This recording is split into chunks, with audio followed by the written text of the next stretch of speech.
The story of UVB-76, also known as the buzzer, is one of the most mysterious and fascinating events in radio history.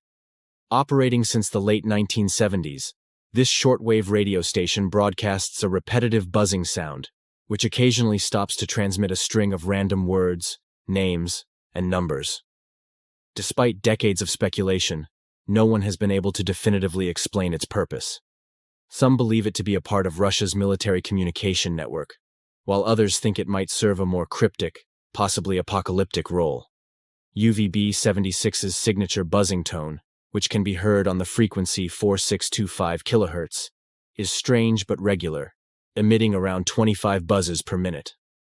At first glance, it appears to be nothing more than a standard broadcast, but its frequent interruptions, featuring coded messages, numbers, and even voices, add layers of intrigue. The buzzer is part of a series of mysterious transmissions often referred to as numbers stations. These stations are believed to be linked to espionage activities, broadcasting codes in seemingly random numbers and letters that can only be decoded by their intended recipients, using one-time pads or specialized cipher keys. One popular theory is that UVB-76 is a form of military communication, linked to Russia's military strategy. The station is possibly a part of a nuclear retaliation mechanism known as the dead hand system. In such a scenario, if a nuclear attack destroyed Russian command centers and communication lines, UVB-76 might be a tool for continuing communication with Russian forces, or even automating a counterstrike. The nature of these broadcasts, and their irregular changes in frequency or tone, lead some to believe it could be a signal testing or communication relay system.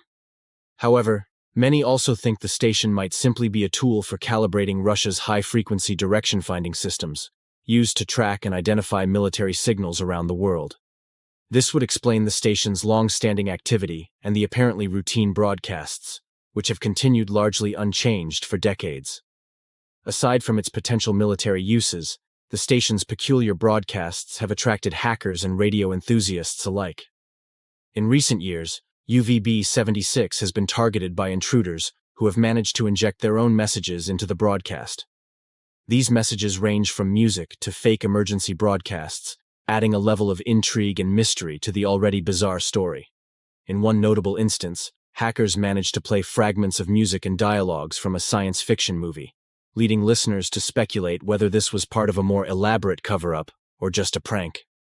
The mystery surrounding UVB-76 only deepens when examining the rare instances of voice transmissions. While the buzzer usually broadcasts its monotonous tone, it sometimes features spoken words, which have included names, numbers, and places. In 2010, for example, UVB-76 transmitted a message that included the Russian name Zhenya, followed by numbers and a cryptic code. What makes this more intriguing is that these instances of voice communication seem random, breaking the regular buzzing pattern for a few moments before returning to the familiar tone. The station's origin also adds to its mystique. Initially, UVB-76 was thought to broadcast from Povarovo, a small Russian town outside of Moscow, but over time it has changed its location.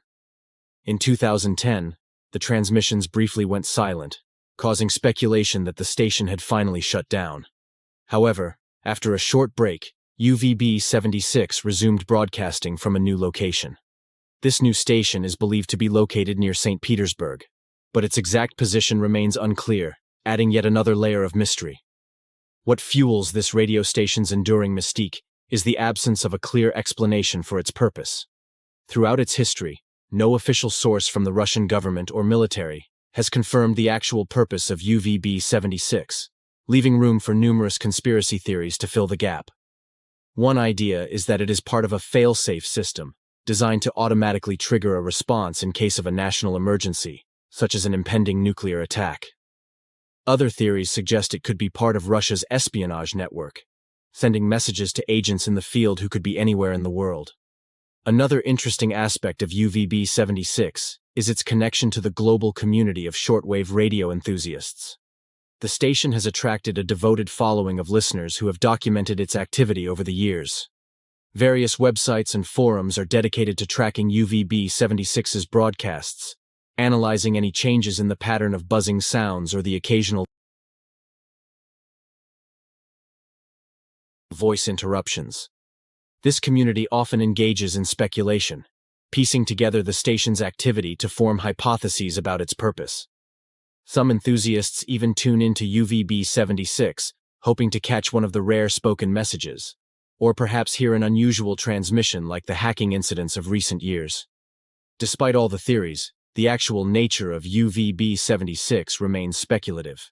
Whether it is part of an elaborate military system, a calibration tool for tracking equipment, or a relic of the Cold War, it continues to captivate the imaginations of listeners around the world.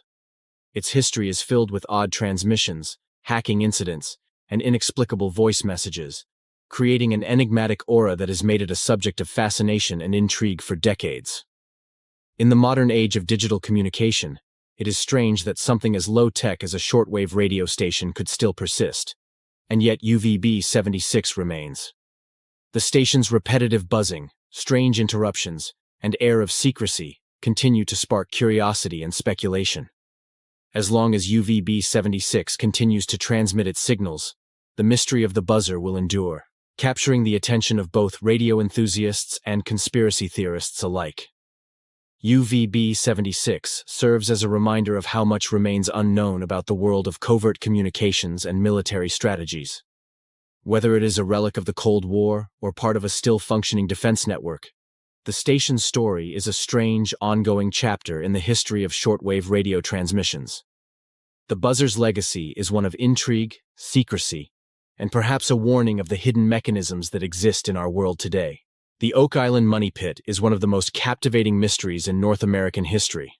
Located on Oak Island, off the coast of Nova Scotia, the pit has been the subject of extensive treasure hunting since 1795. When a young boy named Daniel McGinnis discovered a depression in the ground. Digging into the pit, early searchers found layers of wooden platforms and other evidence of human construction, sparking centuries of speculation about hidden treasure, booby traps, and secret tunnels. Theories about what is buried in the money pit are as varied as they are intriguing. Some suggest that the pit contains pirate treasure, possibly from the infamous Captain Kidd or Blackbeard, while others believe that it holds priceless religious artifacts such as the Holy Grail, or even the Ark of the Covenant, hidden there by the Knights Templar. These tantalizing possibilities have inspired multiple excavation attempts, some of which have uncovered tantalizing clues, but no definitive treasure has ever been found. Early digs into the money pit were marked by numerous setbacks and mysterious phenomena. Searchers encountered water flooding the pit, making further excavation difficult and dangerous. This led to the theory that the pit is booby-trapped with underground channels designed to flood it in case of tampering. The discovery of flood tunnels leading to nearby Smith's Cove has lent credibility to this idea. Over the years, many treasure hunters have invested considerable time, money, and even lives into unearthing the secrets of the money pit. Despite these efforts, the mystery of Oak Island remains unsolved. Various expeditions have uncovered artifacts that seem to point to human activity on the island dating back centuries. Items such as an ancient stone inscribed with cryptic symbols, pieces of gold chain, and foreign coins have all been discovered. These finds, while fascinating, have not provided definitive proof of the treasure many believe is buried beneath Oak Island. Modern-day treasure hunters, including the Legina brothers from the popular TV show The Curse of Oak Island, have continued the quest, employing state-of-the-art technology and equipment to explore the pit and surrounding areas. Their investigations have expanded beyond the original money pit to other parts of the island, such as Nolan's Cross, a series of boulders arranged in a perfect cross formation, and the swamp, which some believe may hold clues to the island's hidden past. Despite the challenges, setbacks, and occasional disappointments, interest in Oak Island remains high. Theories about the true nature of the treasure, whether it be pirate gold, ancient religious relics, or something else entirely, continue to captivate both treasure hunters and casual observers alike. The island's history is steeped in mystery, with each new discovery adding to the intrigue rather than providing definitive answers. One of the most significant aspects of the Oak Island mystery is the elaborate construction of the money pit itself. The layers of wooden platforms found during early excavations suggest that whoever built the pit went to great lengths to protect whatever is hidden there. Additionally, the discovery of coconut fibers and other materials not native to Nova Scotia hints at a global connection, raising the possibility that the pit was constructed by foreign entities. Another theory proposes that the pit is not a treasure site at all, but rather a decoy or trap designed to divert attention from the true location of the treasure. Some researchers believe that the real treasure is hidden elsewhere on the island, possibly in one of the many natural caves or tunnels that riddle the landscape. In the centuries since its discovery, the Oak Island Money Pit has claimed the lives of several treasure hunters, further adding to its reputation as a cursed site. The deaths have fueled the belief that the island is protected by some supernatural force, determined to keep its secrets hidden from the world. This idea has only heightened the island's allure for those who are drawn to both its danger and mystery. Today, Oak Island stands as a symbol of enduring mystery, where fact and legend intertwine. Despite the millions of dollars spent on excavation efforts and the countless hours of research devoted to solving the riddle of the money pit, the true nature of Oak Island's secret remains tantalizingly out of reach. For now, it continues to beckon treasure hunters and adventure seekers, offering the promise of untold riches, or perhaps even greater mysteries yet to be discovered. The Oak Island Money Pit, with its intricate traps, puzzling artifacts, and centuries of speculation, remains one of history's most enigmatic treasures, and as long as the island stands, the quest to unlock its secrets will continue.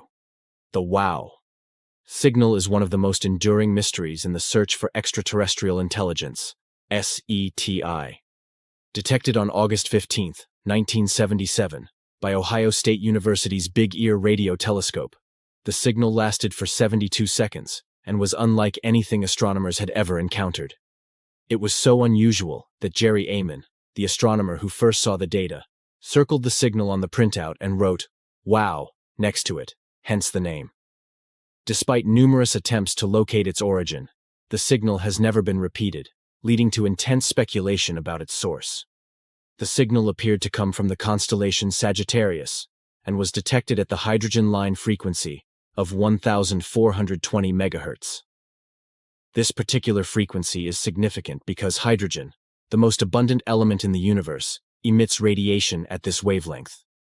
Many astronomers believe that extraterrestrial civilizations, if they exist, might use this frequency to communicate, as it represents a universal constant. However, efforts to trace the signal have been complicated by several factors. First, the Big Ear telescope was a fixed structure, and the Earth's rotation limited its observation window to just 72 seconds. Second, no other telescopes at the time were able to detect the signal, and subsequent searches in the same region of the sky have yielded no conclusive results. For years, scientists have debated the possible sources of the WOW signal. One hypothesis is that it could have been the result of a natural astronomical phenomenon, such as a reflection of Earth-based signals bouncing off space debris. Others have suggested it may have originated from a distant star, or even a previously unknown celestial event. In recent years, a new theory has emerged that might provide a plausible explanation. Antonio Paris, a professor of astronomy, proposed that the signal could have come from a passing comet. According to his research, comets emit large amounts of hydrogen, particularly at the 1420 MHz frequency, the same frequency at which the WOW signal was detected. At the time of the WOW signal detection, two comets, 266P/Christensen and 335P/Gibbs, were present in the same region of the sky. These comets were only discovered later, so their presence was unknown to astronomers in 1977. Paris's hypothesis was met with some skepticism, as the frequency at which comets emit radiation is much broader than the narrow band signal detected in 1977. However, in 2017, Paris and his team conducted an experiment using a radio telescope to observe comets at 1420 MHz. They detected a signal similar to the WOW signal, adding weight to the theory that comets could indeed be the source. While this hypothesis remains controversial, it has breathed new life into the debate over the WOW signal's origin. Many in the scientific community are still skeptical of the comet theory, arguing that the signal's characteristics are more consistent with an artificial source, possibly extraterrestrial in nature. The narrow bandwidth of the WOW signal, in particular, suggests a highly focused transmission, something not typically associated with natural sources like comets. Ultimately, the true origin of the WOW signal remains unsolved. While the comet theory offers a potential explanation, it has yet to be fully accepted by the broader scientific community. The mystery of the WOW signal continues to captivate the imagination of astronomers, SETI researchers, and the general public, representing one of the most compelling pieces of evidence that humanity may not be alone in the universe. The quest to understand the WOW signal is emblematic of the broader search for extraterrestrial intelligence. For decades, scientists have scanned the cosmos for signs of intelligent life, and while they have found intriguing hints, definitive proof remains elusive.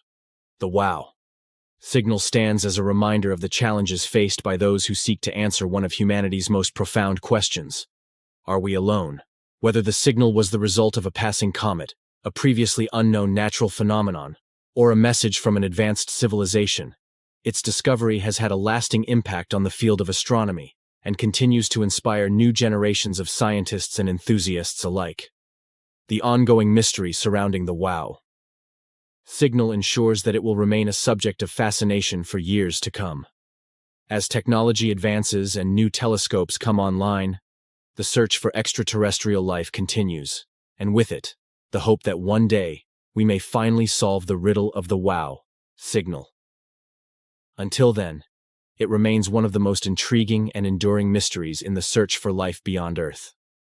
The Roman dodecahedron is one of the most enigmatic artifacts from ancient Rome, and the discovery of one in Lincoln, UK, has reignited fascination about its potential purpose.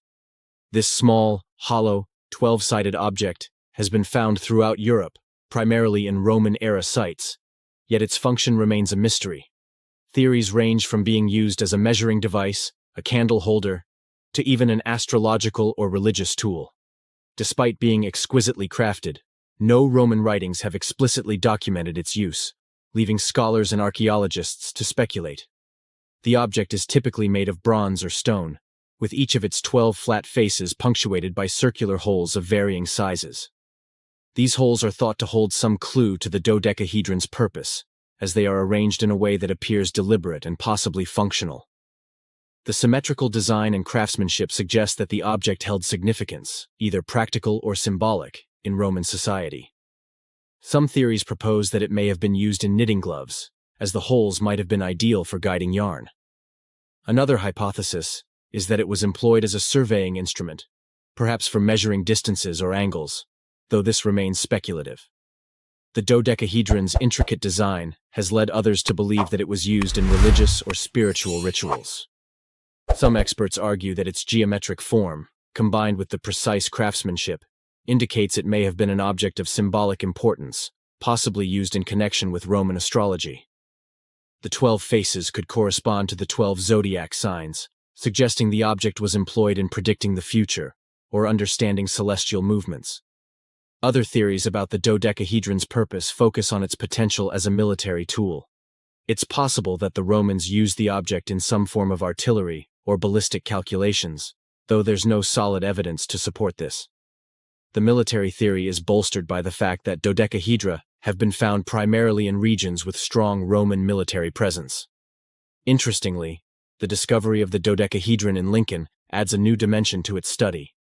Lincoln was a prominent Roman settlement known as Lindum Colonia, an important military and administrative center in the Roman province of Britannia. The presence of the artifact in such a location could support the military or administrative theory, suggesting that it may have been used in logistics or planning, although this is pure conjecture. The fact that dodecahedra have been found in such diverse locations across Europe, ranging from the UK to Hungary, implies that they were not localized tools, but rather objects that spread across the Roman Empire. Despite their widespread presence, no two dodecahedra are exactly alike, which could suggest that they were produced locally, with each craftsman adding their own variation to the design.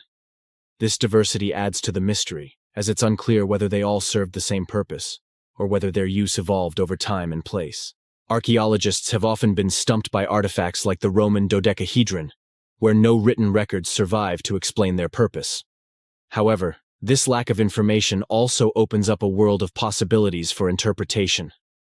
The Lincoln dodecahedron's recent discovery will likely fuel further research and discussion, as scholars attempt to piece together its story from the limited evidence available. In the absence of definitive answers, the Roman dodecahedron continues to capture the imagination of historians, archaeologists, and the public alike. Its beautiful craftsmanship and enduring mystery ensure that it will remain a subject of fascination for years to come. Whether it was a tool for practical use, an object of spiritual significance, or something else entirely, the dodecahedron offers a tantalizing glimpse into the complexity of Roman life and culture. One thing that is clear, however, is that the dodecahedron was not a common object. Its intricate design and the care taken in its creation suggest that it was valuable, potentially accessible only to the Roman elite, or those with specialized knowledge. Theories suggesting its use in high-status activities like surveying, astrology, or religious ceremonies fit well with this notion, as such tasks would have been performed by those with significant expertise or authority in Roman society. The discovery in Lincoln could provide new avenues for research, particularly if it's studied alongside other artifacts found in the area. By examining the context in which the dodecahedron was found, what other items were nearby, and what was happening in Roman Lincoln at the time, researchers may be able to narrow down its potential uses. For now, however, it remains a beautiful mystery, one that encapsulates the ingenuity and complexity of the Roman world. In conclusion, while the Roman dodecahedron may remain an unsolved puzzle, its discovery in Lincoln offers new hope for understanding its role in ancient society. Whether it was a tool of science, art, religion, or war, the artifact stands as a testament to the craftsmanship and intellectual curiosity of the Romans. Its very mystery is part of its allure, inviting us to explore the past and consider the many ways in which ancient objects could have shaped the lives of those who used them. As researchers continue to study the Lincoln dodecahedron and compare it with others found across the Roman Empire, new insights may yet emerge. Until then, the Roman dodecahedron remains one of history's most intriguing, unanswered questions, a beautiful enigma crafted by hands long gone, but whose legacy still sparks curiosity and wonder today. The Codex Gigas, famously referred to as the Devil's Bible, is one of the most remarkable and mysterious manuscripts ever produced during the medieval period. At over 3 feet long and weighing nearly 75 kilograms, it stands as the largest extant medieval manuscript. The Codex Gigas is not only significant for its impressive size, but for the lore, legends, and controversies that surround its creation. From its mysterious origin story to its eventual housing in the National Library of Sweden, the Devil's Bible has fascinated historians, researchers, and lovers of the occult alike for centuries. The origins of the Codex Gigas trace back to the early 13th century, believed to have been created in the Benedictine monastery of Podlages, in the region now known as the Czech Republic. Legend has it that a monk, who had been sentenced to severe punishment for breaking his monastic vows, promised to create a book that would glorify the monastery for all eternity in a single night. Realizing the impossibility of the task, he is said to have made a pact with the devil to complete the manuscript in exchange for his soul. In honor of this deal, the monk supposedly added a full-page portrait of Satan, making the Codex Gigas forever linked to the supernatural and demonic. Beyond the legends, the actual contents of the Codex Gigas are equally intriguing. The manuscript includes the entirety of both the Old and New Testaments of the Bible. But it doesn't stop there.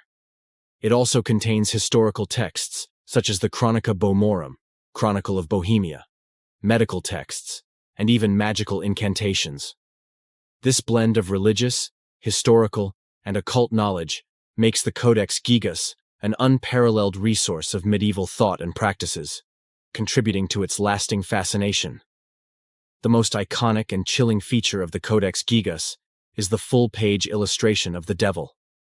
This image of Satan, with its green skin, red-tipped horns, and clawed hands, sits prominently on the right-hand page, opposite a celestial city, likely meant to symbolize heaven. The juxtaposition of the two pages has led many to believe that the manuscript was intended as a depiction of the eternal struggle between good and evil, heaven and hell. One of the more mysterious elements surrounding the Codex Gigas is its incompletion. Scholars have noted that there are empty pages and unfinished sections, leading to speculation that the manuscript's creation was abruptly halted.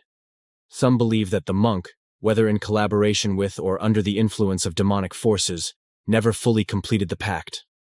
Another theory posits that the book's incomplete sections are intentional, reflecting the human limitation in understanding divine and esoteric truths. Throughout history, the Codex Gigas has moved from place to place, often under mysterious or war-torn circumstances. After being kept in the Podlages monastery, it eventually found its way to Emperor Rudolf II's court in Prague. During the 30 Years' War in 1648, the manuscript was seized by Swedish troops and transported to Stockholm, where it remains to this day in the National Library of Sweden. Its journey from monastery to royal court, and eventually to National Archive, further fuels its legendary status. Beyond the mystical and religious elements, the Codex Gigas serves as a historical artifact of immense value. The script and illustrations offer a glimpse into the craftsmanship of medieval scribes. Written in Latin, the manuscript is believed to have been created by a single scribe, who meticulously filled its hundreds of pages. The use of costly materials like parchment, made from animal skins and gold leaf, for some illustrations points to the immense resources that were dedicated to its creation, indicating that the book was meant to be a treasure in more ways than one. The Codex Gigas also contains medical texts that, by today's standards, might seem strange or mystical, but were entirely common during the medieval period. The manuscript provides insights into ancient medical knowledge, disease treatments, and how people viewed health, illness, and healing. In addition to medical texts, the inclusion of incantations and magical spells blurs the line between religion, science, and magic in medieval Europe, reflecting a time when such boundaries were not as rigid as they are today. Despite the many theories, no one knows for certain why the Codex Gigas was created. Its enormous size, the inclusion of religious and non-religious texts, and the famed devil illustration all contribute to the mystery. Some scholars argue that it was meant as an encyclopedic compendium, a collection of all human knowledge available at the time, while others claim it was intended for a darker purpose. To this day, the Devil's Bible remains a subject of fascination for both scholars and the public. Exhibitions of the manuscript have drawn large crowds, eager to catch a glimpse of the legendary book. It continues to inspire books, documentaries, and endless speculation about its creation and purpose. In conclusion, the Codex Gigas is more than just a medieval artifact. It is a window into the fears, beliefs, and knowledge of the time. Its creation, whether fueled by divine inspiration, demonic intervention, or simply human ingenuity, remains an unsolved mystery. Whether it was intended to glorify a monastery, serve as an encyclopedic repository, or fulfill a pact with the devil, the Codex Gigas endures as one of the most fascinating and enigmatic manuscripts of all time. The combination of historical fact and chilling legend ensures that the Devil's Bible will continue to captivate and inspire curiosity for generations to come.